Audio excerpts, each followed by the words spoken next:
다음으로는 자, 상반기 주춤하던 BBIG주가 6월 들어서 다시 오르고 있더라고요. 배터리주도 힘을 받고 있고 카카오도 액분하고 벌써 3만 원 넘게 올라서 매일 신고가 행진이고, 그런데 이 안에서 종목별 편차가 있는 듯한데 가령 게임주 같은 경우에는 여전히 지지부진합니다. 올해도 BBIG로 묶어서 보는 게 여전히 유효할까요? 하반기 성장주 전망도 함께 부탁드립니다. 네. 이것도 할 말 정말 많은 내용이다. 이게 왜냐면은 업종이 성장하는 업종인데 이게 저도 라이브 방송에서 매일 질문을 받는 기업들이고, 그 다음에는 워낙 지금 이게 핵심이죠. 2차 전지는 세상을 바꿀 거라 그러고, 카카오는 뭐 시총 3위까지 올라온 상황이고, 게임주 같은 경우에는 뭐 연초에 이슈가 있었음에도 불구하고 실적이 워낙 잘 나오고. 자, 어쨌든 이래서 BBIG 관련돼서 여전히 유효하냐, 그리고는 BBIG를 좀 한 섹터씩 묶어서 말씀을 전달해 드리는 게 좋을 것 같아요. 네, 알겠습니다. 네. 일단 B가 배터리 먼저 할게요. 네. 배터리 같은 경우에는 사실 올해 수익률을 보면은 좋진 않아요. 안 좋죠. 네. 그냥 올해 이제 아시다시피 나온 이슈가 그런 완성차들의 배터리 내재화 이슈, 네. 뭐 이런 것들이 나오면서 그게 이제 약간 좀 그 주가의 저항으로 작용을 하고 있는데, 이 이슈가 솔직히 말씀드리면 단기간에 해결될 것 같지는 않아요. 그쵸. 이런 2025년.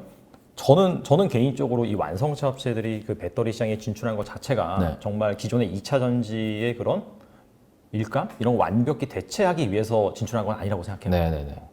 왜냐면은 이들이 그 진출을 한다라고 밝히더라도 자세히 살펴보면 보통 이제 합작사를 설립을 하던가 네. 기술 제휴를 합니다. 네네. 그러니까 이제 이런 것들이 단기간에 뭔가 돈을 많이 투입해서 확 끌어올릴 수 있는 기술 분야는 아니거든요. 그렇죠. 근데 그럼에도 불구하고 왜 이렇게 시장에서는 약간 좀 지지부진하느냐? 제 생각에는 작년에 좀 많이 올랐어요. 그게 가장 크다고 봐요. 네. 크다고 보고 그런 부분에 있어서 어느 정도 좀 부담이 있는 상황에서, 그러니까 매맞고 싶은데 때려줬다라고 하잖아요. 네. 그런 상황에서 이제 이러한 이슈도 나와버리니까 그 이슈를 빌미로 지금 약간 좀 소외가 되고 있는 것이 아니냐라고 네. 생각을 하기 때문에, 그래서 이런 부분이 단기간에 해결되지 않기 때문에 제 생각에는 뭐 이게 하반기 가서 뭐 급락을 한다 그런 건 전혀 아니고, 네. 이거는 단순히 올해 하반기만 볼 건 아니라고 생각을 하고, 제가 앞서 네. 말씀드린 말씀드린 것처럼 이거는 그 뭐 그렇게 크나큰 데미지가 있는 리스크는 아니다라고 말씀드렸기 때문에 어차피 전기차 시장은 앞으로도 성장할 것이다라고 생각을 한다면 그냥 장기적으로 보시는 게 맞다. 네. 네. 올해 하반기는 사실 장담할 수 없지만 장기적으로 본다면은 여전히 유망하다라고 네. 좀 개인적으로 생각을 합니다. 그리고 이제 바이오 같은 경우에는 바이오가 너무 많아요. 진단기기, 네. 의료기기, 네. 그다음에 바이오 신약, 네. 그다음에 구체적으로 살펴보면 CMO, 네. 그다음에 뭐 바이오 시밀러 등 여러 가지가 많긴 한데, 이게 전반적으로 다 묶어서 뭐 올해 들어서는 재미가 없는 것 같아요. 작년에는 이제 진단기기를 중심으로 막 올랐는데, 네. 그래서 이제 여기에서 좀 그나마 좀 볼만한 그런 섹터를 말씀을 드리면, 사실 그 의료기기이긴 한데, 그래서 네. 큰 틀에선 바이오에 속해 있는데 그 화장품적인 성격이 강한 그런 게 있어요. 이를테면 뭐 보톡스 필러 만드는, 네네네. 그 다음에 의료기기 중에서도 그 뷰티 관련된 네네. 그런 기업들 같은 경우에는 작년에 사실 별로 재미가 없었어요. 주가를 보면. 작년에 소외 많이 받아. 그렇죠. 소송도 많이 하고. 그렇죠. 소송도 있고, 그 다음에 수출 베이스이기 때문에 작년에 네. 수출이 좀 애매했잖아요. 그렇죠. 코로나 있기 때문에. 근데 그게 이제 올해 들어서 본격적으로 좀 회복이 되고 있어요. 네. 그래서 약간 좀 화장품과 좀 비슷하게 그런 차원에서 그렇게 미용이나 뷰티 관련돼서 수출하는 기업들은 제 생각에는 괜찮을 것 같고요. 네. 그 다음에 그 앞서서 또 말씀드린 부분이긴 한데, 바이오 시약 관련된 기업 중에서도 그 올해 하반기에 9월달에서 11월달까지 여러 가지 학회가 있습니다. 네. 그래서 그 경쟁력 있는 파이프라인을 보유하고 있는 기업 같은 경우에는 좀 눈여겨 볼 필요는 있을 것 같아요. 왜냐하면 지금 좀 소외가 되어 있으니까 네. 뭐 이렇게 어느 정도 부각을 받을 수 있는 가능성이 있다고 생각을 합니다. 네. 그리고 I가 이제 인터넷이죠. 네. 지금 가장 핫한. 네이버, 카카오 뭐 그런 기업들이죠. 네이버, 카카오가 가장 그 필두로 가고 있는데, 네. 사실상 올해 들어서 이 BBIG 중에서 정말 주가 퍼포먼스를 좋게 보이고 유일하게. 네, 그 다음에 살아남은 기업이라고 할 수 있는데, 유일하게. 일단은 업황은 좋을 수밖에 없다라고 네. 저는 개인적으로 생각을 하고, 네. 특히나 이제 카카오 개별 기업 관점에서 봤을 때는 자회사 상장이라는, 그리고 그 자회사 포트폴리오를 갖춤에 있어서 추가적으로 또 여러 가지 기업도 인수하면서 네. 또 성장 가능성을 내비치는 그런 이슈가 많이 있잖아요. 그렇죠, 그렇죠. 그래서 그런 부분이 계속해서 이어질 것 같긴 하나, 네. 최근에 너무나 많이 오른 주가는 좀 부담스럽다. 좀 4월부터 한 60%? 네, 그 정도. 네, 그 정도 올랐죠. 어우.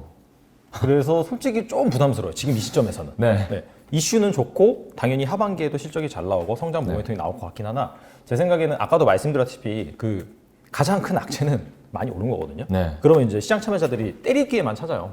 그게 아마 IPO가 그렇죠. 이게 네. 사실 저는 이제 방송을 통해서도 몇 번 말씀드렸다시피 이 자회사의 IPO가 저는 카카오한테는 그렇게 뭐 큰 데미지는 없다라고 말씀드렸어요. 왜냐하면은 카카오는 기존의 그런 플랫폼 사업의 그런 부분에 있어서 가치를 가장 높게 평가받고 있고 네. 최근에 커머스도 합병을 하면서 네. 사실 뭐 자회사 뭐 페이나 뱅크나 그런 것도 상장해봤자 어차피 카카오 기업 가치에 미친 영향은 그렇게 크지가 않다. 네. 근데 최근에 너무 많이 올랐어요. 네. 근데 이렇게 너무 많이 오르면은 사실 그렇게 큰 리스크가 아님에도 불구하고 약간 차익 실현 욕구를 막 자극하는 그렇죠. 그런 노이즈는 될 수 있어요. 그래서 제 생각에는 좀 무섭다.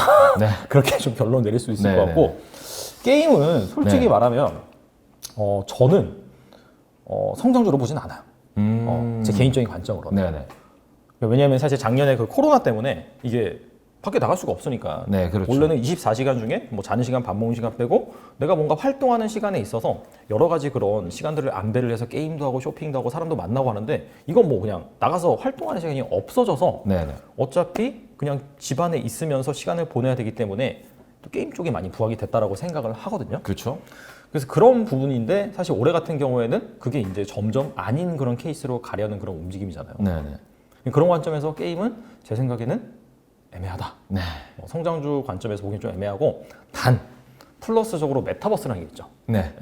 그러니까 이게 만약에 결부가 돼서 네. 이쪽 부분에서 좀 모멘텀을 받는 기업이 있다. 네. 그러니까 전체 게임주 관점에서 보면 안 되고 이 메타버스 관점에서 뭔가 퍼포먼스를 보이는 기업이 있다라고 한다면 그런 기업은 좀 제한적으로 볼 수 있을 것 같아요. 네네. 그러면 일단은 연말 기준으로 봤을 때 뭐 2차 전지 업계는 연말까지 볼 건 아니고 더 길게 봐야 되고 그렇죠. 더 길게 봐야 되죠. 바이오 같은 경우에는 연말까지 이슈가 있을 수는 있다. 이제 그런 걸 약간 소외된 업종 중심으로 우리가 고려를 좀 해봐야 될 것 같다. 바이오는 이제 그런 그 학회가 있는데 네네. 거기에서 파이프라인이 부각받을 만한 네. 그런 업종이랑 그 다음에 그 뷰티 관련, 네네. 그 미용 관련, 네. 의료기기 수출 쪽 그런 쪽으로 좀 봐야 될 것 같고 인터넷 같은 경우에는 카카오를 질문을 주셨는데 카카오는 조금 무섭다 라고 말씀해 주셨고 게임주 같은 경우에는 게임주는 성장주로 보기는 좀 힘들고 네. 이제 그렇게 정리를 좀 해주셨습니다. 그럼 저도 한번 BBIG에 대해서 조금 말씀을 드려볼게요. 일단 배터리 같은 경우에는 저도 라이브 방송에서 항상 말씀드리는 게 우리가 지금 현대차 기준으로 현대차가 한 100만 대 정도를 국내에 판매를 합니다. 1년에 100만에서 120만 대 정도 신차가 나오는데 그 중에서 아이오닉이라고 부르는 순수 전기차가 2만 5천 대밖에 안 돼요. 2021년 기준으로. 이렇게 되면 2.5%거든요. 많아봤자 2%, 3% 다른 거 다 합쳐봤자 5%가 안 되는 상황에서 지금 2차 전지 업계에 고점을 논한다? 이건 조금 무리가 있다고 생각을 해요. 아무래도 자동차는 전기 충전 인프라도 더 깔릴 것이고 전기차로 더 많이 바뀔 것이고 실제로 서울시 같은 경우에는 2035년부터 내연기관의 뭐 진입을 막는다, 2030년부터 대도시의 진입을 막겠다 이런 게 전 세계적인 정책이면은 정책도 2030년, 2035년을 기준으로 가고 있는데 그러면 그때까지는 전기차가 좋을 수밖에 없겠죠. 다만 올라가는 과정에서 뭐 삼성 SDI가 계속 글로벌 4등, 뭐 글로벌 3등 이렇게 올라가면 좋은 건데 거기서 도태가 되면은 결국 우리가 메모리 반도체 업종이랑 마찬가지로 우리가 올라오는 과정에서 많은 기업들이 이제 도태가 되고 살아남은 세계 기업이 지금 전 세계를 약간 장악하고 있는 것처럼 자동차 브랜드도 국내 기준으로도 뭐 옛날에 쌍용차도 있었고 아시아 자동차도 있었고 많았습니다. 지금은 근데 남아있는 게 국산차는 현기차밖에 없고 그나마 국내에 진출해 있는 차는 5개 업종밖에 없죠. 이러다 보니까 글로벌로도 그런 식으로 몇몇 프리미엄 브랜드를 제외하고 대중적인 자동차는 토요타, 뭐 폭스바겐, 닛산, GM 포드, 거기다가 지금 뭐 스텔란티스 그거 남아있고 뭐 현기차 남아있고 몇 군데 없거든요. 그런 것들을 봤을 때는 자동차 업종처럼 2차 전지 업종도 결국에는 몇 개 업종으로 몇 개 업체로 줄어들 거예요. 그 과정에서 내가 투자하는 기업, 내가 혹은 투자하고 있는 그 공급 체인 내에 있는 기업이 살아남는지만 보시면서 좀 장기로 가져가셨으면 좋겠고 기술 수준이나 이런 거는 자연스럽게 또 공부를 해보셔야 되는 거니까 그 정도로 접근하면서 초장기로 보셔야 될 것 같고 저는 바이오 같은 경우에는 제가 방송에서 저는 이렇게 구분을 하거든요. 이게 생산직이냐 아니면은 개발직이냐 그게 아니면은 국내 이제 뭐 신약이냐 전통 제약주냐 그것도 아니면 광동 제약처럼 슈퍼마켓이냐 이런 거 있죠. 이 친구는 제약은 하긴 하는데 약간 슈퍼마켓처럼 영업이익률도 2, 3%밖에 안 나오고 규모는 큰데 버는 돈이 별로 없는 이런 기업도 있는 반면에 셀트리온 같은 경우에는 R&D 비용과 영업이익률 합치면 60%, 70%가 넘어요. 원재료비 대비 매출액이. 근데 이런 기업들 같은 경우에는 여기는 생산을 하는 기업이고 대신에 생산하면서 기술력도 있는 기업이다.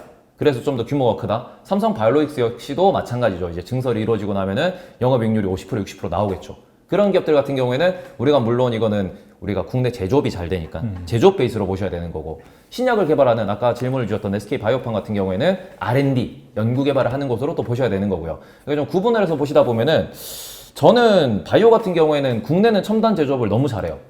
그렇기 때문에 첨단 제조업은 그냥 반도체처럼 아니면 2차 전지처럼 보면서 투자를 하시는 게 맞다라고 생각을 하고, 뭐 보톡스나 이런 걸 말씀해 주셨는데 그런 쪽은 또 K-뷰티라고 또 연결이 되어 있고, 중국 내에서 가장 큰 소비 시장인 중국 내에서 뷰티나 성형에 대해서 의사를 못 믿어요.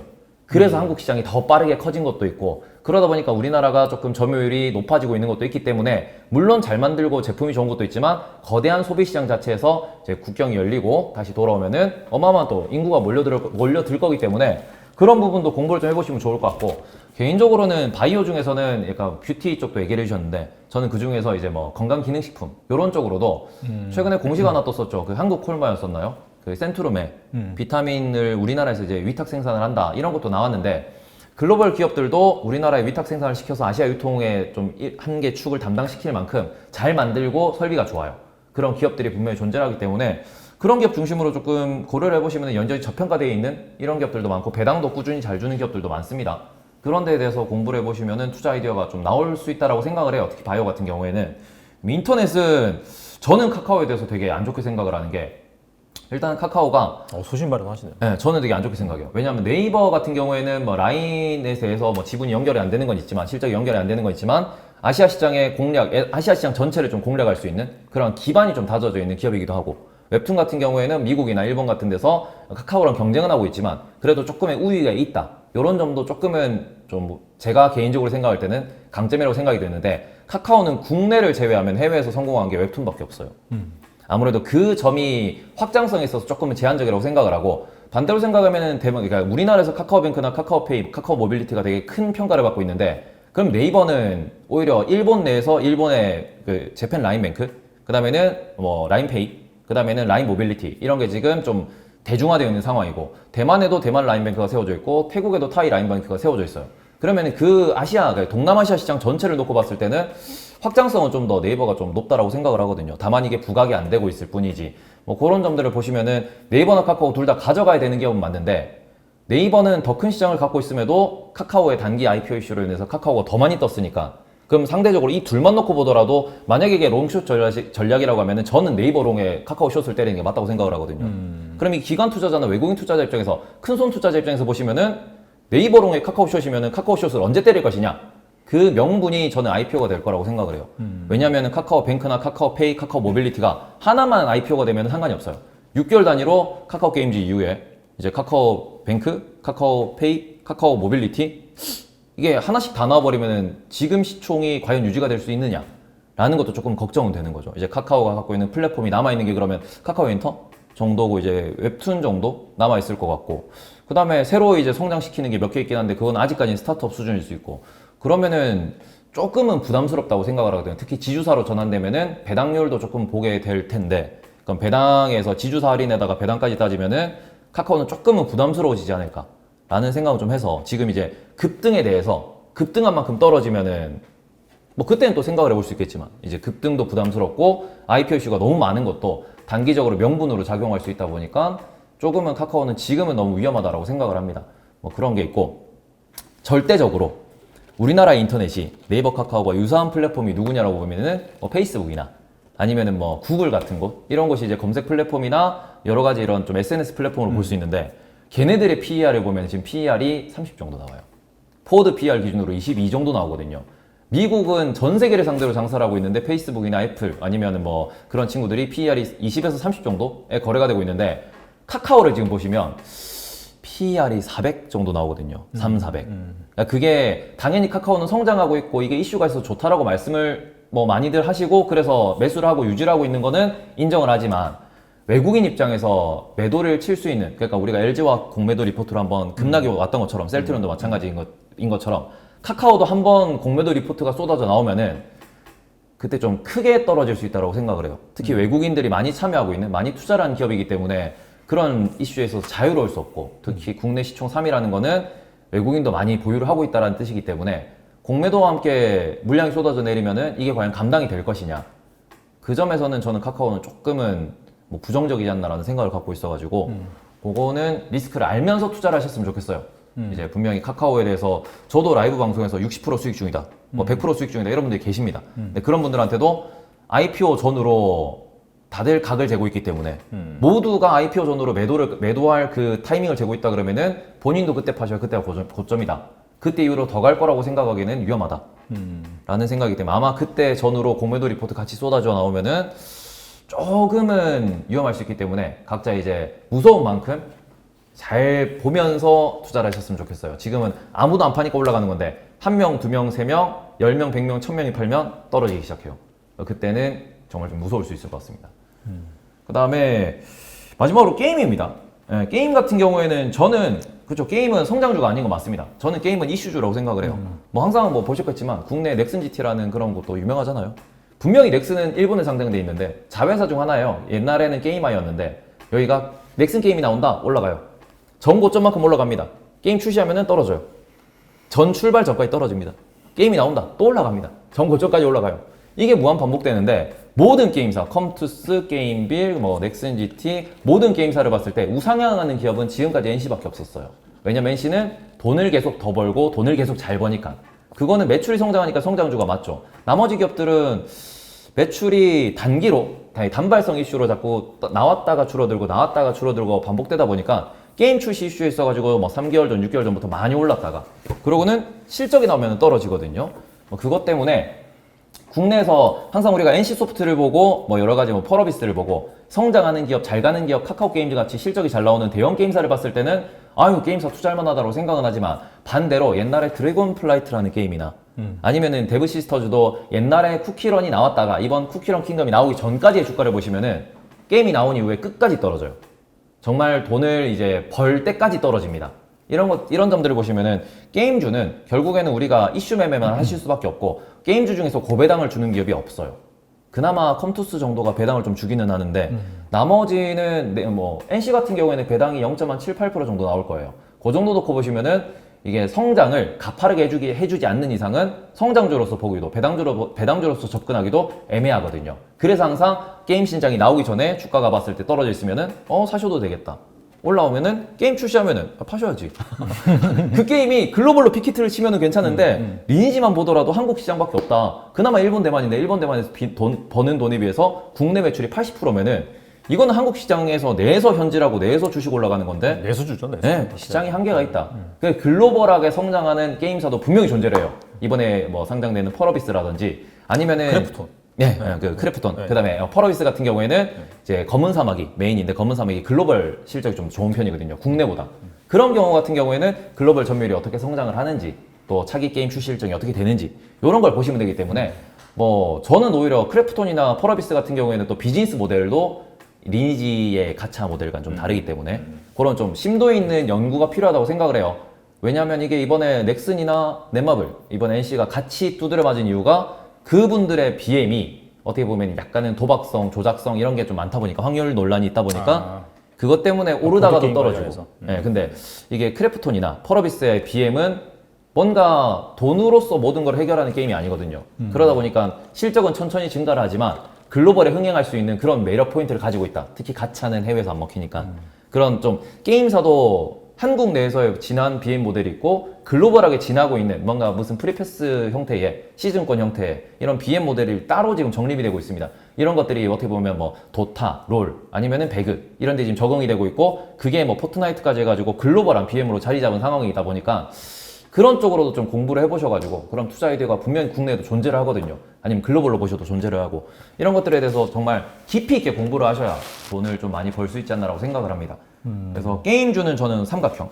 네, 개별 기업마다 다를 것 같고 케이스 바이 케이스. 네, 인터넷 같은 경우에는 이제 조금은 불이 붙은 건 맞는데 장작에 약간 신나를 부은 느낌이어가지고 언제 나타날지 모르니까 조금은 위험하다 정도로 말씀을 드리고 싶고 바이오는 저평가된 기업이나 성장 속도가 엄청난 기업들이 많기 때문에 잘 찾으시면은 여기는 진짜 꿈이 될 수 있어요. 저는 국내가 첨단 제조업 베이스로는 정말 잘 만든다고 생각을 하기 때문에 저는 신약 개발보다는 제조업 쪽으로 뭔가를 만들어내는 쪽으로 유통하는 쪽으로 접근하시는 게 좋을 것 같고 배터리는 뭐 2030년까지 가셔야죠. 배터리 말고 뭐가 성장하겠습니까? 그렇게 생각하고 있습니다. 네.